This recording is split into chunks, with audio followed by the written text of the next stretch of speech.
Hello, I'm J.A. Rock, and welcome to the final stop on the Rockin Read Aloud Tour.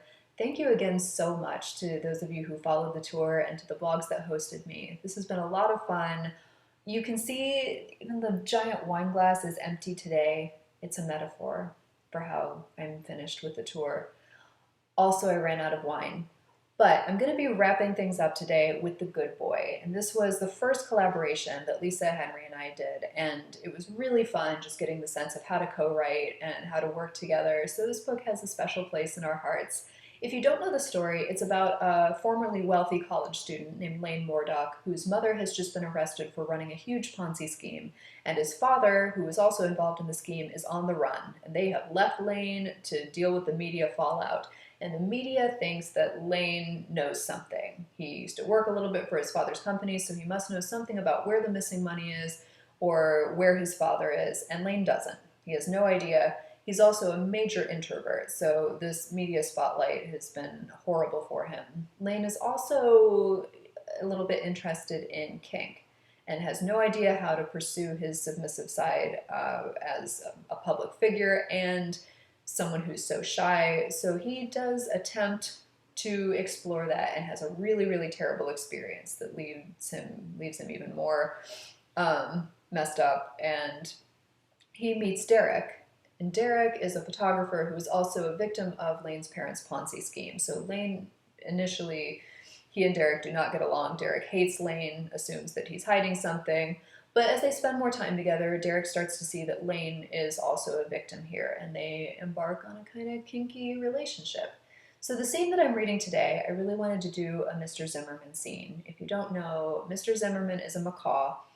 Derek's sister, Christy, has like an animal rescue that she runs basically out of her backyard, and one of her animals is a macaw whom she inherited from an old man who swore like a sailor and complained constantly about his medical problems. So the only words this bird knows are swear words and medical terms. So I'm going to be reading a scene where Lane is over at Christy's house working with some of her animals, and Derek's on his way. He's not there yet.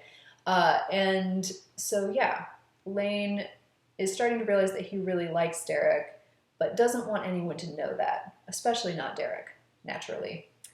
So, thank you again for tuning in, and here is The Good Boy. Sit, Lane said. Andy obeyed the quiet command. He did it calmly, without the wiggling, lip-licking desperation of Breezer or most of the other dogs. Look at me, I sat, where's my treat? Andy obeyed because he wanted to, and he obeyed without the expectation of a reward, which Lane liked. Also, Lane couldn't help feeling a little smug that Andy obeyed him, but completely ignored Derek and only listened to Christy about half the time. Andy was still wary around strangers, but he watched Lane carefully, and if Lane seemed okay with someone, Andy was okay with that person too. Christy said given the progress Andy was making, he'd be adoption ready in no time. Lane knew he ought to be happy about that, but the idea of not getting to see Andy anymore, of never knowing how his new home turned out, was upsetting. Okay, Lane said, releasing Andy from the sit. He started forward, giving the leash a little tug. Heel. Andy plunged forward, yanking Lane's arm. Heel, Lane repeated, giving short bumps on the leash until Andy settled and walked at his side. He still strained to get ahead every few seconds. They needed to work on this one. Or maybe they didn't. Maybe Andy needed to make a little less progress and stay with Lane a little longer. When Andy finally walked beside Lane several feet without pulling, Lane stopped and rewarded him. They wrestled for a few minutes in the yard, and then Lane took Andy back to his kennel, went in with him, and closed the door behind them. It was a slightly overcast day, mercifully cool for midsummer. It reminded Lane of fall, and for a second he let himself miss school, regret what he'd lost. He didn't have a lot of friends there, but he definitely felt more comfortable in Boston than he ever had here.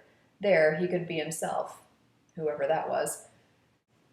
Christy had brought Mr. Zimmerman's cage outside and put it on a patio table near the kennels so Mr. Z could enjoy the fresh air. It had been a disaster at first. The dogs had barked, and Mr. Z had called them fuckwads and barked back at them, but everyone had settled down now. Dolores, you cocktease, Mr. Z said amiably. My name is not Dolores, and I am not a cocktease.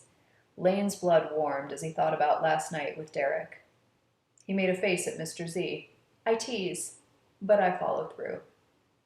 Lane sat on the grass in the kennel, back against the chain link. The cage next to him was empty. Boofhead had been adopted, thanks to the calendar. Andy came over and turned his back to Lane. He still did that quite a bit, refused to look at Lane when Lane petted him. It was hard for me too, Lane said. Andy pricked his ears to let Derek touch me and not feel like there was something wrong with me for letting him, for wanting him to. I guess you've only known me the same amount of time I've known him. Lane wiped his nose on the back of his hand. Now that he was sitting, it was a little chilly. Mr. Zimmerman ruffled his feathers.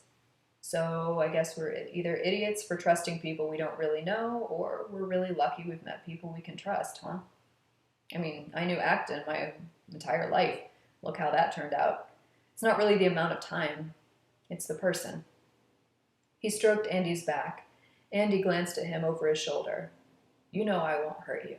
And I know Derek won't hurt me. I mean, he will, but only how I ask him to.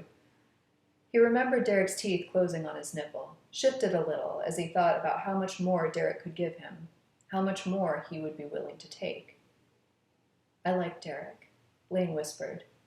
The force of that feeling shook him. Of course he liked Derek. Derek was nice, a good employer, and had helped Lane out. But Lane meant more than that. He liked Derek in a way that went beyond appreciating his kindness, beyond Derek being a good lover or a skilled dom. I like Derek, he repeated loudly. Andy looked at him again. I like him.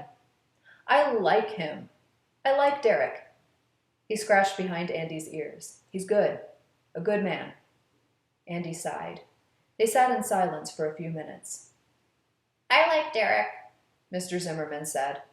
Lane jerked his head toward the bird. What? Mr. Z moved to the other end of his perch. I like Derek. Please don't say that. I like Derek. No, you don't. Lane stood and walked to the front of the kennel, staring through the bars at the bird cage. Derek is a fuckwad. Derek is an angina. Angina, Mr. Zimmerman agreed. Yes, angina, Lane said, relieved. The last thing he needed was for the bird to go around repeating, I like Derek. Mr. Zimmerman went back to cleaning his feathers. Lane sat again with Andy. Christy came out a few minutes later. You cold? She asked. There's coffee. I'm all right. How'd it go today? Good. We're still working on heel. Damn these hips, Mr. Zimmerman said. Is he bothering you? Christy asked. No, he's... I like Derek, Mr. Zimmerman announced. Lane blushed. Oh, do you now? Christy asked the bird. That's funny. Usually you think Derek is a fuckwad. Fuckwad? Yep, a big old fuckwad. That's what I think of him sometimes, too. But you're right, Mr. Z. He's a pretty good guy. You could do a lot worse than Derek. She turned to Lane, not quite hiding her smile. He'll be here in about 10 minutes, by the way. She left Lane, still trying to will his cheeks a little less red. He was still in the kennel with Andy when Derek appeared in the backyard. The dogs started up a chorus of barking. Lane watched Derek approach, remembering how nervous he'd been the first time Derek had found him here, the day Lane had walked out of Bryn's photo shoot. Lane didn't feel nervous now. He felt warmer than he would have if he'd been inside drinking coffee, grateful that Derek was here, eager to talk to Derek and tell him about his day. He shivered when he looked at Derek's hands, remembering how those hands had closed around his wrists last night. Andy waved his tail as Derek drew near. Derek stood in front of the kennel. Hi, he said. Lane smiled. Hi. Derek opened the door and entered, shutting it with a gentle clang behind him. Come, he said softly to Lane. Lane's heart jumped. He got up and walked to Derek. Derek cupped his cheek and kissed him. The inside of Lane's mouth was cold, but Derek's was warm, and after a few minutes, Lane's had stolen heat from Derek's. Sit, Derek whispered, nuzzling Lane's ear. Lane glanced briefly at the house, hoping Christy was occupied, then sank to his knees, because he wanted to, because Derek had asked. Christy's doing Pilates, Derek murmured. Lane laughed and leaned his head against Derek's thigh, letting Derek stroke his hair. Andy stood a few feet away, watching Derek suspiciously. I'd pet you too if you liked me, Derek said to the dog. He does like you. I like, Mr. Zimmerman began. Lane cleared his throat loudly. Derek didn't seem to notice. It's just he would tear my throat out in a second if he thought I was hurting you. Better not let him see you bite me, Lane said, rubbing his cheek on Derek's thigh. The words were out before he thought about them, and he was relieved when Derek gave a laugh that turned into a soft, needy groan. He tugged Lane's hair, and Lane gave an answering sigh. Lane wished they were somewhere more private, somewhere he could pull down Derek's zipper with his teeth, and Derek's hand stilled as Lane breathed on the front of his jeans. Are you, ready to go? Lane looked up at him. Oh, I'm ready. Jesus Christ. Derek helped him up. You're going to kill me.